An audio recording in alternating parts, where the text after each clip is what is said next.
So in this session, there will be three main topics that will be discussed. First is comparative dental anatomy, in which the different uh, oral anatomy of various species will be discussed. Second is the geometries. So this refers to the crown outlines of all the permanent teeth when you view them from the proximal aspect or from the labial and lingual aspects. And then the third is form and function. I've reiterated since the first lecture that these two concepts are closely related to each other, and that will be further discussed here. Under comparative dental anatomy, there will be two subtopics that will be discussed. First is the phylogenetic classes of tooth forms, and then followed by tooth form and jaw movements. Okay. There are four phylogenetic classes that we will be discussing. First is haplodont. In haplodont phylogenetic class, the tooth are shaped as single cone. The next is triconodont. Here, a tooth is composed of three cusps that are arranged in a line. Tritubercular molar, in the other hand, the three cusps are arranged in a triangle. And then fourth phylogenetic class is the quadritubercular molar, in which a tooth is composed of four cusps arranged in a quadrangle. Okay.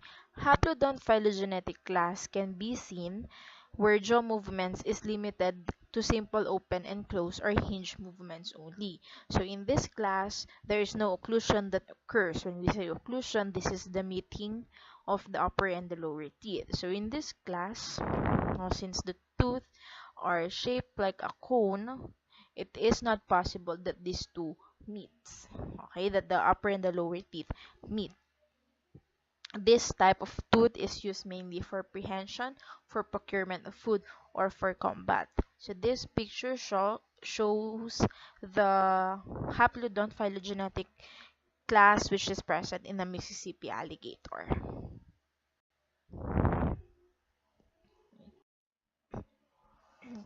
And next is triconodont. Again,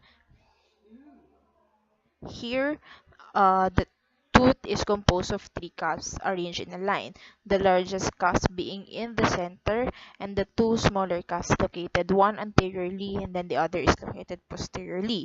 A purely triconodont class is not seen, although there are certain breeds of dogs and other carnivores that have teeth reflecting the triconodont form. So this image shows the jaw of showing the permanent dentition of Canis familiaris, or a domestic dog. So if you noticed here, the posterior teeth are triconodont in form, but the canine and even some of the anterior teeth do not possess a triconodont form.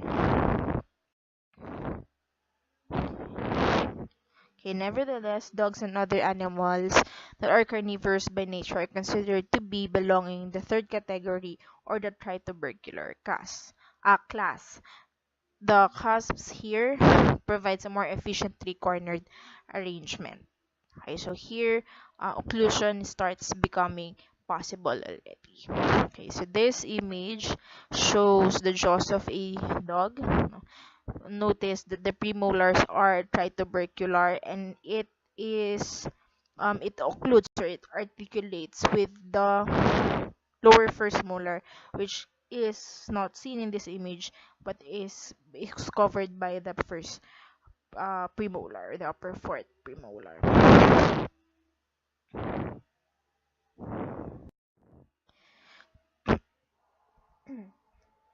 Okay, so a quadritubercular phylogenetic class reflects an occlusal contact relationship between upper and lower jaws. Articulation of the jaws and teeth is consistent with jaw movements and functions of these classes of teeth. The animals that have dentition similar to that of humans are anthropoid apes, just like the image here. So this image shows the jaws of an ape. Okay, this group of animals includes the chimpanzee, the gibbon, gorilla, and orangutan.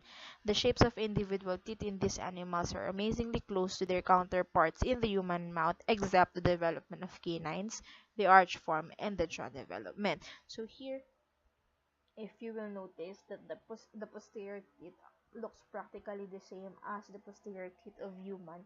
Again, notice also the development of the canines. Okay. Here, you can also appreciate that most of the teeth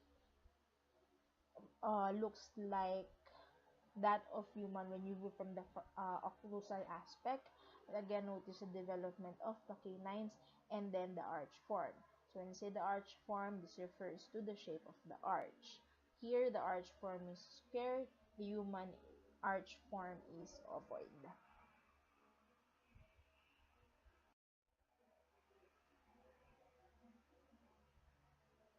Okay. Um, so in tooth form and jaw movements, there are four new terminologies that will be mentioned. First is bunodont. So if the tooth bears conical cusps, it's referred to as bunodont. If the molars possess crescent-shaped cusp, it's called selenodont. Okay? Isognathus refers to jaws that are equal in size. Anisognathus and equally short. Okay? Primates have are bunodont and relatively isognathous. Humans, however, are not perfectly isognathous. The maxillary arch overlaps horizontally the mandibular arch.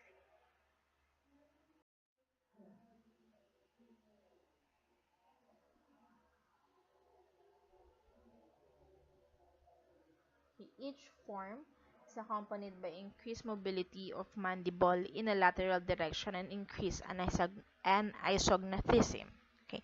And simplest type of jaw movement is opening and closing without lateral excursion coexistent with simple monodont molar. Okay, with increasing complexity of movement is the increase in the complexity of enamel folding ridges and crests.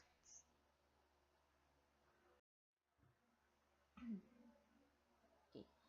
Except the incisal or occlusal aspects, the outlines of each tooth crowns may be outlined schematically within one of three geometric figures, a triangle, a trapezoid, or a rhomboid. So these geometries of crown outlines will help us or will assist us in visualization.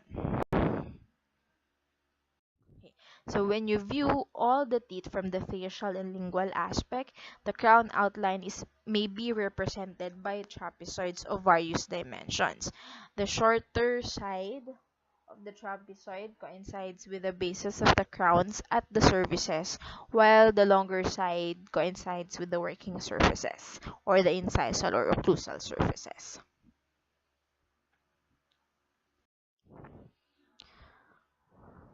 Okay, so this is a schematic diagram showing the left side of the jaw, no, both upper and lower, and then showing the mesial, the buccal, the facial aspects of all the teeth. Okay, all of them are shaped like a trapezoid. The relative sizes of the trapezoids here represents the approximate sizes of the crowns of the actual specimens or the actual tooth.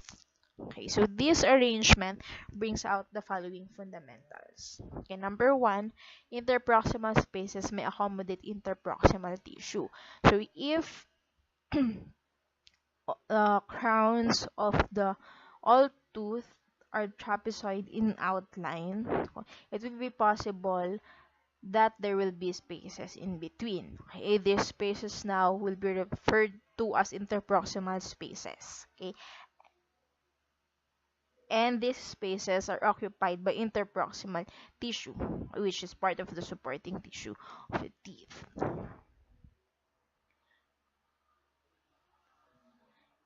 This arrangement also provides enough or sufficient spacing between roots of one tooth and those of another, thereby allowing sufficient bone tissue for investment of the teeth and sufficient supporting structures to be consistent with length, form, nutrition, and function of adjacent teeth. So what is shown here in the schematic diagram are the crown outlines only. Okay, but remember when we studied the permanent teeth, the root outline is confluent with the outlines of the crown. So picture the roots here. So it's going to be like this for all. Diba? They are confluent with the outline of the crown, and then they tapers towards the apex. So this arrangement also provides sufficient space between roots, again, for bone and for supporting structures. Okay, so the spaces here will now be occupied by supporting tissue, including the bone. Okay, this arrangement also provides proximal contacts of each tooth crown at some point. Okay, so at some point, each tooth will be in contact with each adjacent tooth.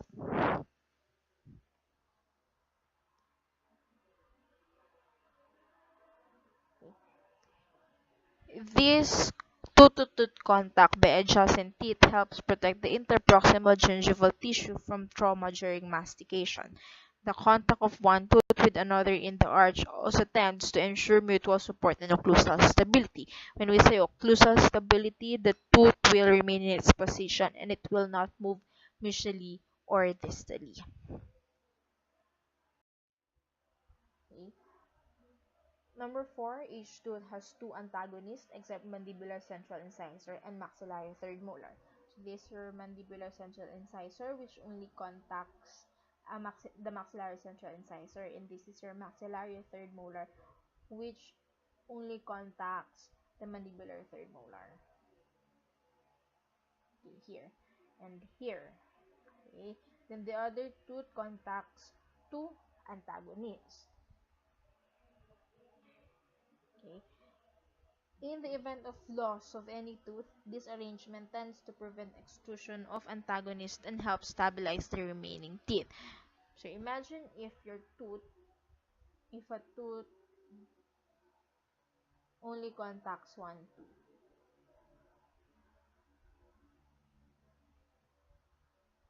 This is your maxillary tooth and mandibular tooth.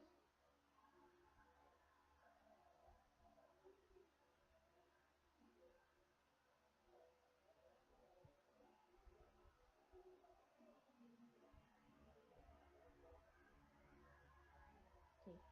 So in the event that this tooth gets lost or becomes or is extracted, the tendency of a tooth is to erupt past its occlusion, past the occlusion or past the occlusal line. So what happened is this will become extruded, okay, having then the tooth will now look longer clinically, okay, and it will also affect the supporting structures of the teeth, even and eventually the occlusion. Okay.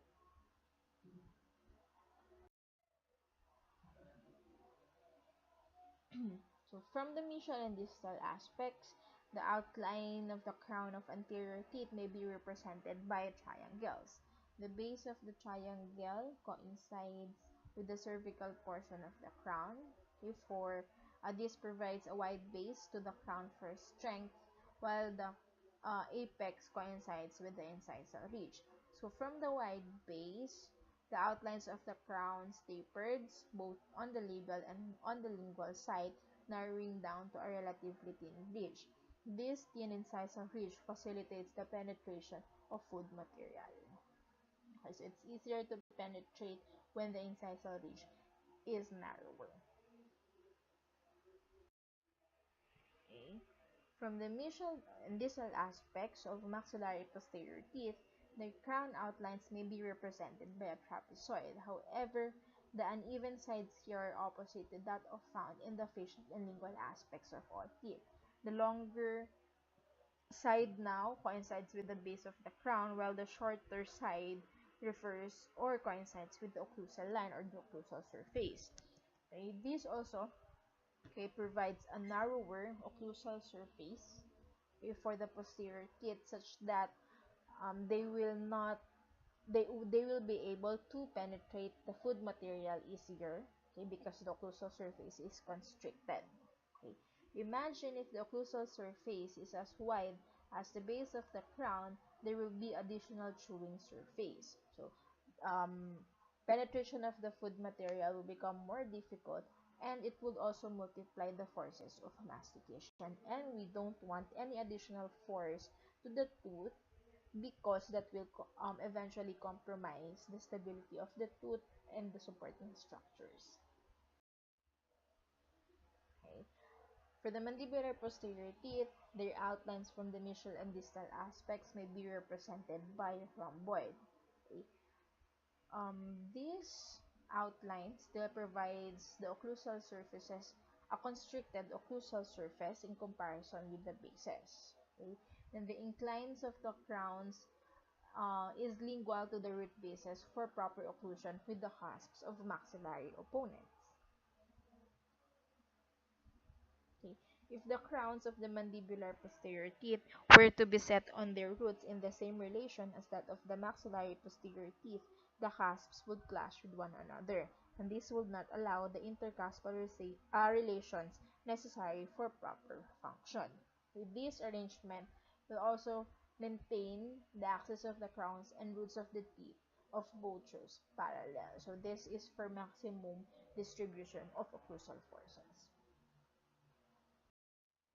Okay, if we are going to summarize, so triangular geometric outline can be found in the 6 anterior teeth, both maxillary and mandibular, mesial, when you view them from the mesial and distal aspect. All mandibular posterior teeth from the proximal aspect is represented by a rhomboid. Okay? And then all maxillary posterior teeth from the proximal aspects, on the other hand, is represented by a trapezoid, with the shortest uneven side toward occlusal or the incisal. If the longest uneven side is toward the occlusal and the incisal, this geometric outline can be found in the when you view all anterior teeth from the labial and lingual aspect, so it's both maxillary and mandibular. It can also be found in all posterior teeth from the buccal and lingual aspect, both maxillary and mandibular also.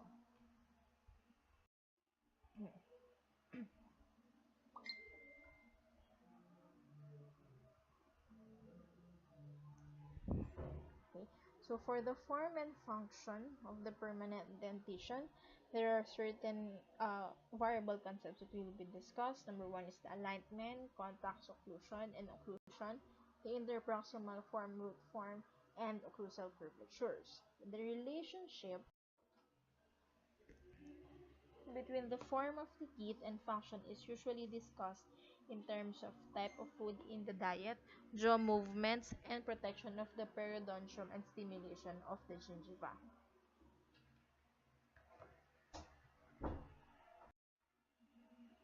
Okay.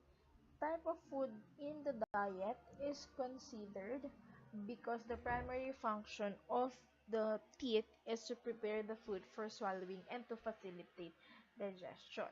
Okay, so the teeth, including also the joints and the muscles of mastications, have form and alignment to enable mastication, okay, and to complement an omnivorous diet. No?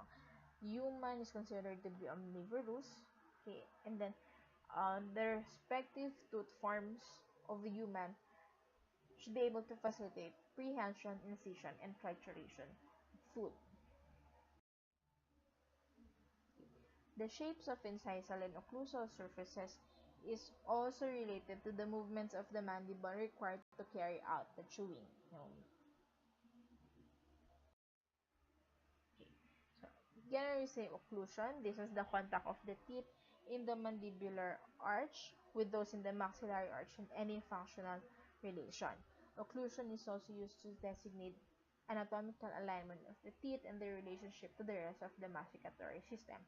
Any deviations in the intramaxillary and or intermaxillary relations of teeth and or jaw is referred to as malocclusion.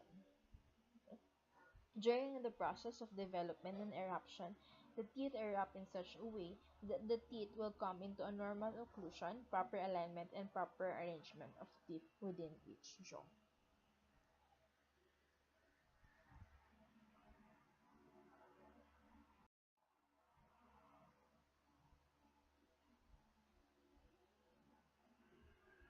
Okay, so the teeth are formed or they erupt in such a way that they are in the most advantageous angle to withstand the forces brought to bear on it.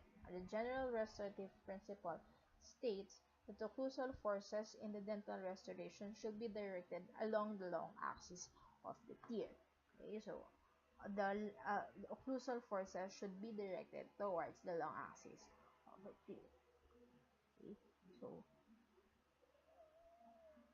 Okay, so notice here, no, that the long axis of the maxillary teeth tooth is consistent or confluent with the long axis of the mandibular. Okay, so again, this provides the most advantageous angle to withstand the forces of mastication. So imagine if the crown outline of the mandibular posterior teeth from the proximal aspect is not rhomboid. If it is also Okay, if the crowns of the mandibular teeth, okay, are arranged in such a way like this, okay, then the long axis now will be different and will not be confluent with the, so it's going to be like that also, no? So the long axis will be different from the long axis of the upper teeth, and that is not the most advantageous angle.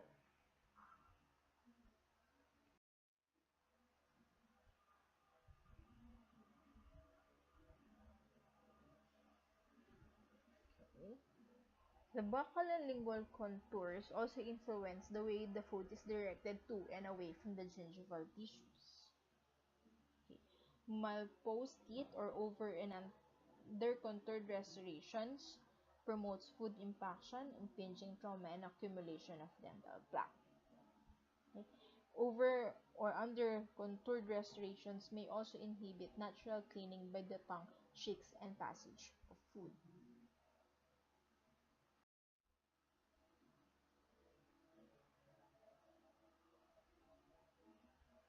In the proximal contacts of approximating teeth in the arch protects the gingiva between the teeth or the interdental papilla. The gingiva covers part of the cervical third of the tooth and fills the interproximal spaces. So in the absence of correct proximal tooth contacts and marginal ridges, food impaction may also occur. The gingival line follows the curvature but not necessarily the level of the cervical line. So in most cases, in healthy gingiva, the gingival line is about 1 to 2, 0.5 to 2 millimeters above the cervical line. Okay. Cervical line represents the CEJ, which is a stable anatomic landmark, whereas the gingival line merely represents the gingival level on the tooth at any one period in the individual's life, and this level is variable. So the level of the gingival line is variable from one person to another, and it's also variable within the same person. So there are certain factors affecting the level of the gingival line, but that is beyond our limit at this point.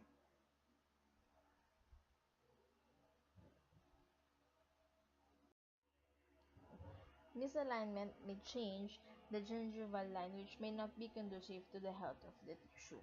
Even when the teeth are in good alignment, okay, but unless proper relationship is kept between the width of each tooth at the cervix and the width at the point of contact with the adjusted teeth, oh, the interproximal tissues or the supporting tissues may be affected or may be influenced.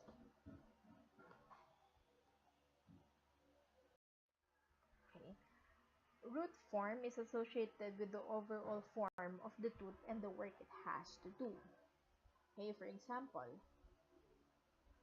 the canine, because of its position and the work required of it, its root should be longer and larger than that of other single-rooted teeth, because if not, it will fracture, it will be torn out of its socket, or at least displaced by forces brought to bear on it.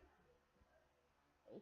The angle at which incisor occlusal surfaces of tooth crowns are placed with respect to the root bases is also part of the root form. Okay. So from you view the anterior teeth from the mesial aspect, the crowns of the tooth are placed centered over the root base. Okay. For mesial aspect of the maxillary first molar, the cusp tips is within the confines of the root base of the crown, and then the roots flare for stabilization. Okay. This, including also the sufficient dimensions for strength and efficient design for thorough work with resistance against lines of force, suggests their importance to occlusal ability. Occlusal ability. Okay.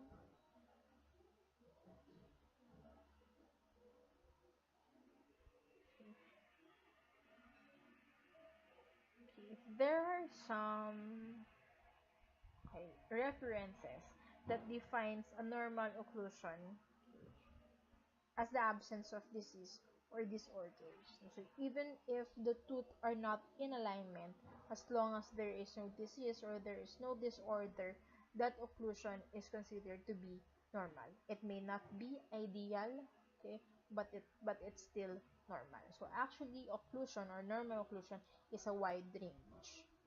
Okay. And again, that is different from ideal occlusion. And normal occlusion exhibits an associated range of values that reflects adaptive physiologic range of dynamic biological system. The occlusal incisal surfaces do not contact a flat plane. Okay? Instead, it is curved anteroposteriorly, and this curvature is called curve of Spey. Okay?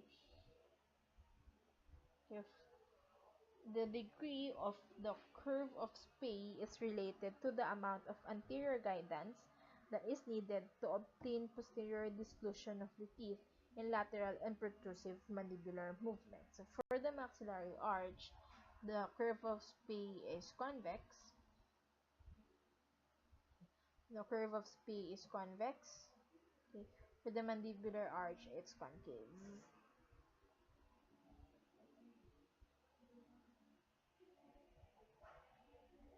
Okay. There is another. Oh, yun pala. Okay. There is another compensating curvature which is called curve of Wilson, okay, in which each cusp and incisal edge conform to a segment of the surface of a sphere. Okay, similar with the curve of Spey, the maxillary arch is convex, mandibular arch is concave. The lingual inclination of the mandibular molars is the basis for the curve of Wilson. Okay. And then the third compensating curvature is the curve of Monson. This is a 3D spherical curvature involving the cusps of both the right and left posterior teeth and the right and left condyles. So when we discuss the occlusion, we will discuss these concepts further. Okay, the other lecture, which is entitled Orofacial Complex Form and Function, further explanation on the relationship of the form and functions will also be provided there. And these are the references which you can use.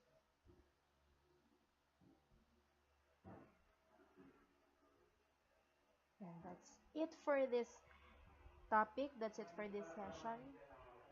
Please look out for the other two discussions.